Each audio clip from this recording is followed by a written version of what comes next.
Yo, what's cracking, my Ziggified fam? We're back with a new video, and today I'm going to show you how to sample literally anything in FL Studio and make it work, like make it sound in time and everything like that. So this is what I want to sample.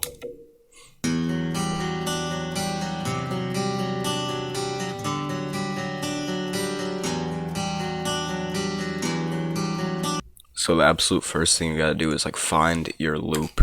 So first find the beginning point, so that's right here. By the way, you could hold Alt, and that lets you like finally select where you're dragging to, and that makes it a lot easier. So we got our beginning, and now we gotta find where we want it to loop at. And it's definitely right here. You can see this little hump. So right there, we want to cut it. And now if we didn't mess up, we should have a perfect loop.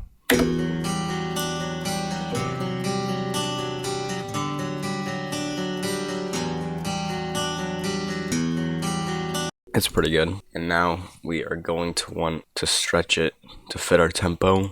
So first go to stretch and then click the stretch button up here.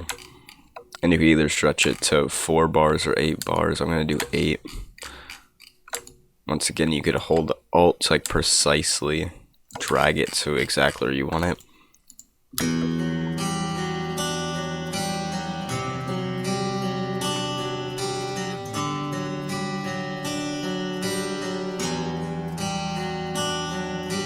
There we have a loop that is stretched to the tempo now. Okay, so I have a little beat here to like demonstrate the loop, and you are going to see a problem once I play it. Well, you're gonna hear a problem, I guess.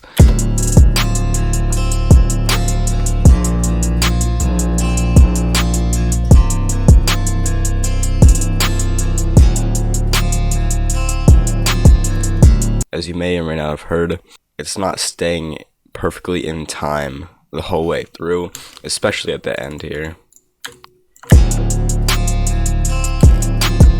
It's just not quite in time. This might not even be a problem for you. You could just skip this next step. It might just sound perfectly fine, but in this case, in our case, it does not sound fine. And I don't know about you, but I want to fix this.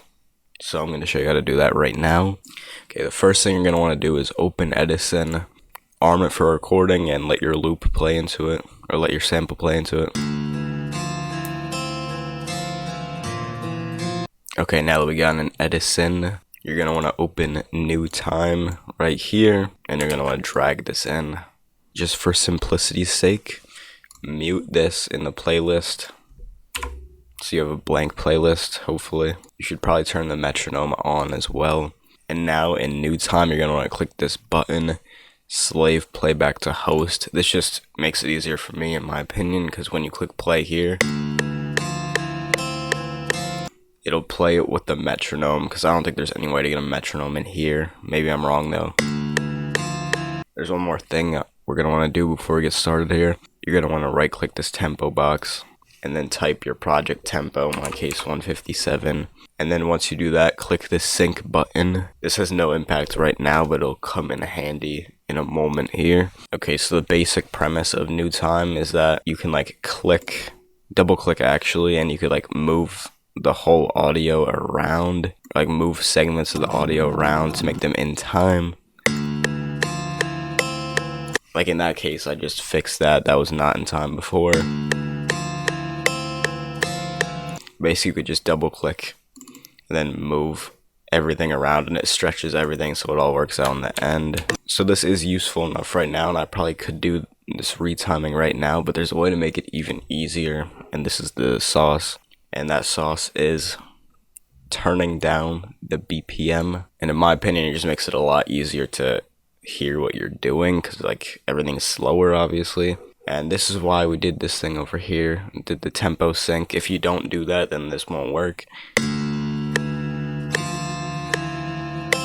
But now it'll be a lot easier to identify where you want to move everything to on this grid. Another tip I have is to go in the playlist and like select like 1 bar blocks, because then it'll loop those forever and you just focus on them to see if everything sounds good in them.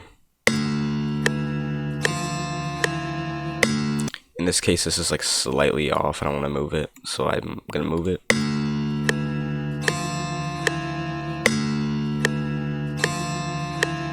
But I think this is now slightly too early, so I'm gonna move this over. As you can see, it's obviously like a very fine process, and you could fine tune it as much as you want.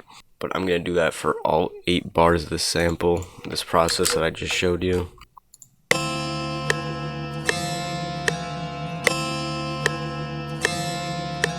In this case, the second bar is already sounds very good. And since that's the case, I'm just gonna place a marker here so I don't actually mess all this up by placing markers down the line. I am now at the end, which was like the worst part.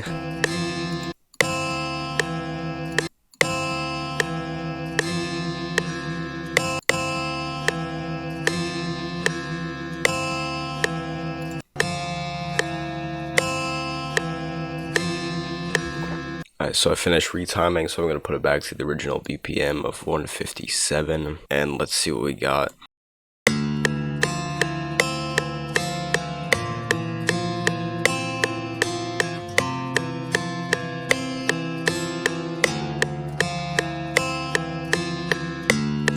Not too bad. I think it aligns with the grid much better, and it just sounds more in time overall. So now I'm going to just record it into Edison real quick.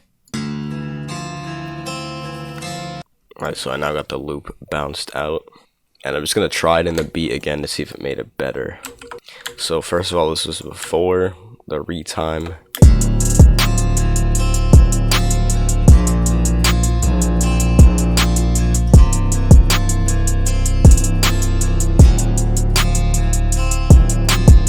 And now this is after what we just did.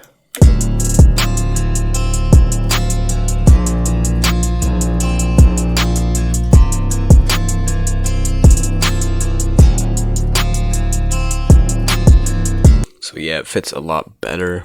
Actually, I'm going to EQ it a little bit so it fits a bit better in the beat.